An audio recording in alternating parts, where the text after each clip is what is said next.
Picture चालू करो बे।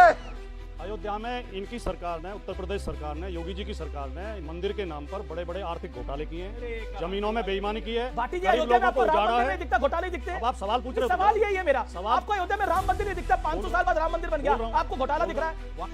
रुको जरा, सबर करो। मंदिर की महाकुंभ में आपको लाशें दिख रही थी, मंदिर की छत टपकने लगी थोड़े दिन बाद। आप ही के सहयोगी बोल रहे थे। कई किसानों के साथ बेईमानी हुई, जांच चल रही है, जमीनें हड़प ली गई। इसी का परिणाम था कि अयोध्या की सीट हार गई। और अब ये कह रहे हैं कि अयोध्या के बाद मथुरा की बारी है, तो इसका मतलब मथुरा में बेईमानी करेंगे।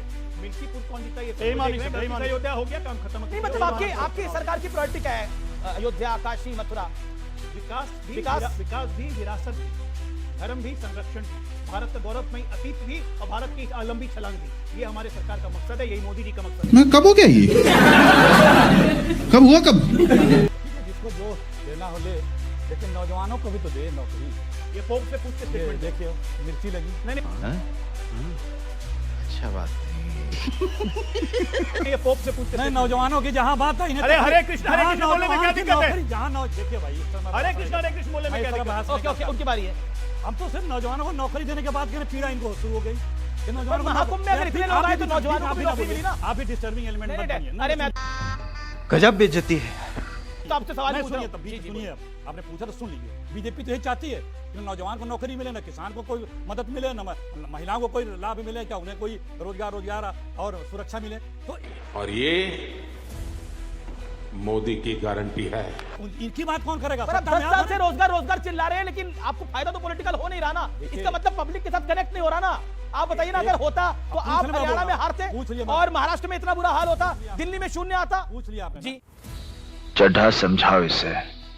हम हक की बात कर रहे हैं। जिताना हराना जनता का अधिकार है, हमें वो भी स्वीकार है, वो भी हमें चंदन लगा के पॉलिटिकल पार्टी ना, एनजीओ तो नहीं है। चुप कर बे कुत्ते।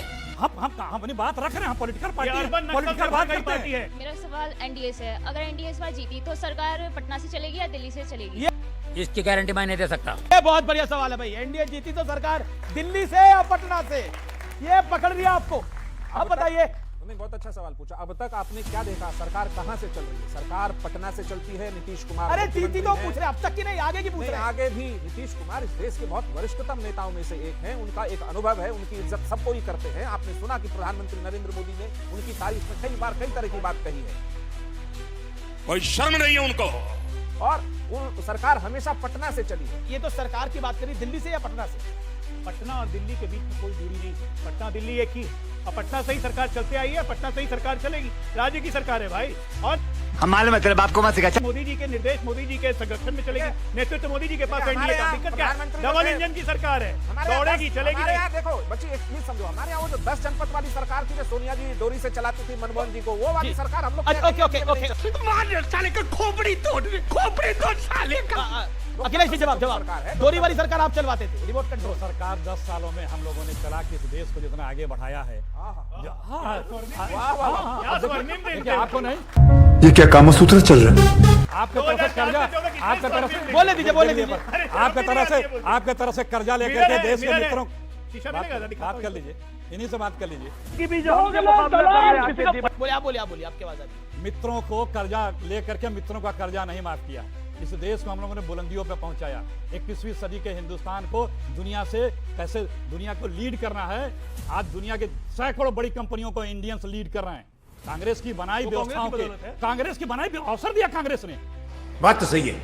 सुनिए, जो मंदिर बनाने की बातें हो रही हैं, मैं ये कहता हूं कि अगर मंदिर बनाने से, मस्जिद बनाने से, गिरजा बनाने से, गुरुद्वारा बनाने से देश का विकास होता है, तो लाखों करोड़ों मंदिर, मस्जिद, गुरुद्वारे, मस्जिद बना दीजिए।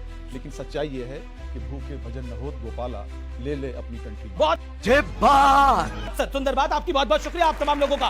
तो फिलहाल आर पार केस एडिशन में इतना ही। उम्मीद है ये कार्यक्रम आपको जरूर पसंद आया होगा। मेरे युवा मित्रों का खास तौर पर बहुत बहुत धन्यवाद कि आपने अच्छे सवाल पूछे, बढ़िया सवाल पूछे। आप सबको मेरा नमस्कार। देखते रहिए न्यूज़ 18 इंडिया। चला जा भोसड़ी के। नो माय डियर फ्रेंड, मैं तुम्हें भड़वा कहता हूँ, दलाल कहता हूँ, और बताओ